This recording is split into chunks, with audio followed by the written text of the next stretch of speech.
मुझे बहन नहीं चाहिए। मैं किचन में काम कर रही थी कि तभी मेरे कानों में मेरे ऊपर रहने वाली 5 साल की सृष्टि की बातें पड़ी, जो मेरी बेटी के साथ खेलते हुए उसे बड़े चाव से बता रही थी। पता है धरा, मेरा छोटा भाई आने वाला है। सुन मैं बाहर आई और उससे बोली, अरे ये किसने कहा तुमसे? पापा कह रहे थे कि अब मैं मम्मा को ज़्यादा परेशान ना करूं, वो मेरा भाई लाने वाली हैं। आंटी, अब मैं मम्मा की हेल्प कराया करूंगी क्योंकि डॉक्टर ने उन्हें ज़्यादा काम करने से मना किया है। अरे वाह, सृष्टि तो गुड गर्ल बन गई। यह सुन वह खुश होकर फिर से मेरी बेटी धरा के साथ खेल में लग गई। सृष्टि अपने परिवार के साथ मेरे ऊपर वाले फ्लोर पर रहती थी। सृष्टि और धरा हम उम्र थी और दोनों एक ही स्कूल में पढ़ने के कारण उनमें बहुत बनती थी। शाम को मैं सृष्टि के घर गई तो मैंने सृष्टि की मम्मी रश्मि को बधाई देते हुए कहा, मुबारक हो रश्मि, मुझे आज ही यह खुशखबरी मिली। देखो, अपनी सेहत का पूरा ध्यान रखना और खाने पीने में कोई लापरवाही मत बरतना। कुछ भी ज़रूरत पड़े तो मुझसे कहने में हिचकना मत।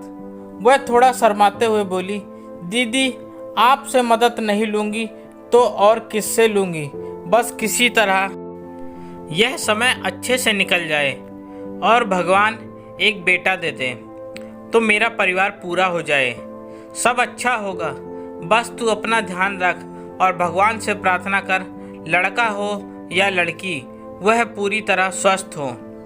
मेरी बात सुन सृष्टि तपाक से बोली, नहीं आंटी, मुझे बहन नहीं भाई चाहिए। अब मैं भी धरा की तरह अपने भाई को राखी बांधूंगी। उसकी बात सुन रश्मि हंसते हुए बोली, हाँ हाँ, मेरी सृष्टि का भाई ही आएगा। देखना दीदी, इस बार मुझे बेटा ही होगा। मैंने पूरा इंतजाम कर लिया है। इंतजाम? मैं समझी नहीं। मैंने हैरानी से पूछा। वो दीदी, मैंने इस बार लड़का होने की दवाई ली है। अरे रश्मि, इतनी पढ़ी लिखी होकर भी तुम इन सब बातों में यकीन रखते हो? दीदी, ना उम्मीद की तो कोई बात ही नहीं। जिसने भी वह दवाई खाई उसकी उम्मीद पूरी हुई है, मैंने खुद देखा है।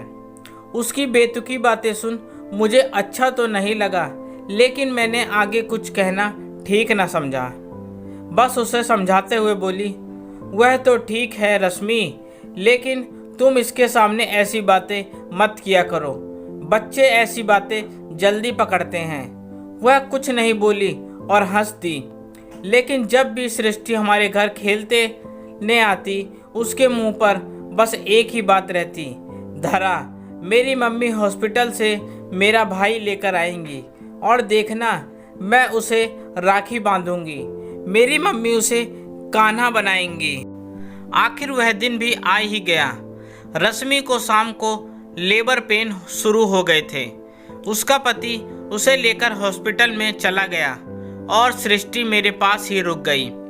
रात को रश्मि के पति ने फ़ोन पर बताया कि बेटी हुई है। अगले दिन मैं सृष्टि के साथ हॉस्पिटल पहुंची। वह अपनी मम्मी के साथ छोटे से बच्चे को देखकर बहुत खुश हुई और बोली, मम्मी मेरा भाई आ गया। उसकी बात सुन रश्मि के आंसू निकल आए और वह उदास होते हुए बोली, नहीं बेटा, बहन आई है। इतना सुनते ही सृष्टि जोर जोर से चिल्लाने लगी, आप गंदी हो मम्मी, आप तो कह रही थी कि हॉस्पिटल में मेरा भाई लेकर आओगी।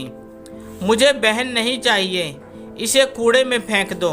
अब मैं राखी किसे बांधूंगी? और फिर रोने लगी। उस नन्ही सी बच्ची के मुंह से ऐसी बातें सुन वहां उपस्थित सभी लोग हैरान रह गए।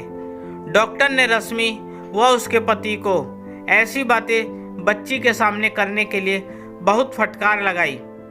दोस्तों, यह एक सच्ची घटना पर आधारित कहानी है।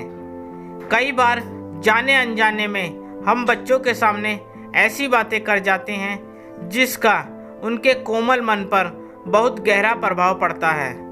5 साल की सृष्टि एक लड़की होते हुए बहुत दिनों तक अपनी बहन से दूर रही। इसमें दोष उस नन्ही बच्ची का नहीं, उसके माता पिता का था, जिन्होंने शुरू से ही उसके मन मस्तिष्क में यह बात भर दी थी। अंततः बच्चों के सामने कभी भी ऐसा व्यवहार ना हुआ बातें ना करें जो उन पर गलत छाप छोड़े। दोस्तों, आपको मेरी यह कहानी कैसी लगी प्लीज़ कमेंट करके ज़रूर बताएं और मुझे सब्सक्राइब भी करें। आपका अपना दोस्त, धन्यवाद।